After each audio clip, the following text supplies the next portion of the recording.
William Wallace was born around 1270 in Scotland. While the exact location of his birth is uncertain, it is believed to be either Elderslie or Ayrshire. Little is known about Wallace's early life. His father was Sir Malcolm Wallace, and his family had a noble background. From a young age, Wallace was raised to be a strong warrior, and he quickly became a prominent figure in the resistance against English oppression. In 1296, King Edward I of England invaded Scotland and brought the country under English control. This invasion sparked great discontent among the Scottish people. Wallace emerged as a leader of the resistance against the English.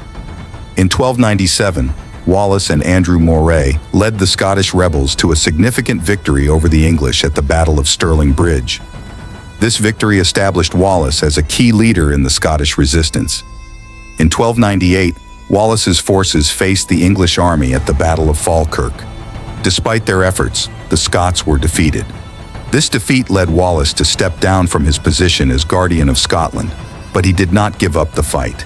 He continued to wage a guerrilla war against the English, using hit-and-run tactics to harass and weaken the occupying forces.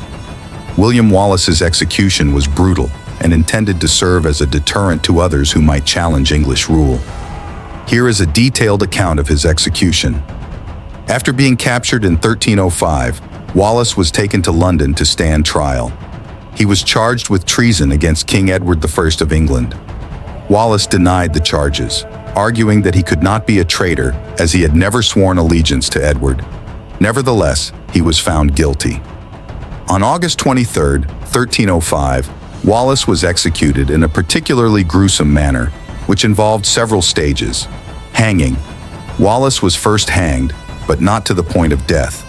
This was the initial stage of his public humiliation and punishment. Drawing.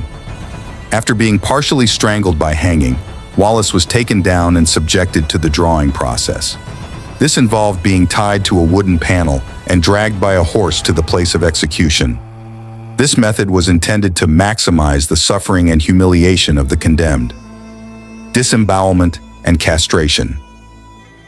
Once he reached the place of execution, Wallace was disemboweled.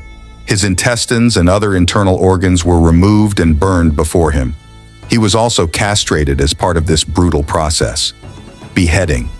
After enduring these horrific torments, Wallace was finally beheaded. Quartering. Wallace's body was then divided into 4 parts. This was done to further punish and dishonor him, as well as to serve as a warning to others. The parts of his body were sent to various parts of England and Scotland. Display. Wallace's head was dipped in tar and placed on a pike on London Bridge as a stark warning to others who might defy English authority. His limbs were sent to Newcastle, Berwick, Stirling, and Perth, further spreading the message of his execution.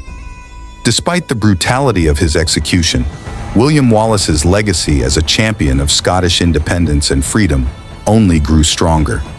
His martyrdom inspired future generations of Scots in their struggle for independence from English rule. Wallace remains a symbol of resistance and patriotism in Scottish history. William Wallace became a martyr for the cause of Scottish independence.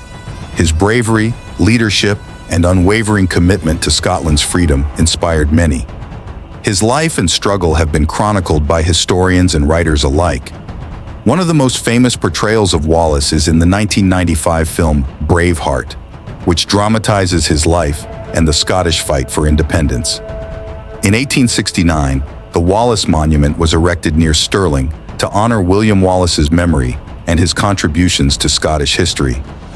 The monument commemorates his victory at the Battle of Stirling Bridge and serves as a lasting tribute to his enduring legacy. It attracts thousands of visitors each year who come to pay homage to the Scottish hero.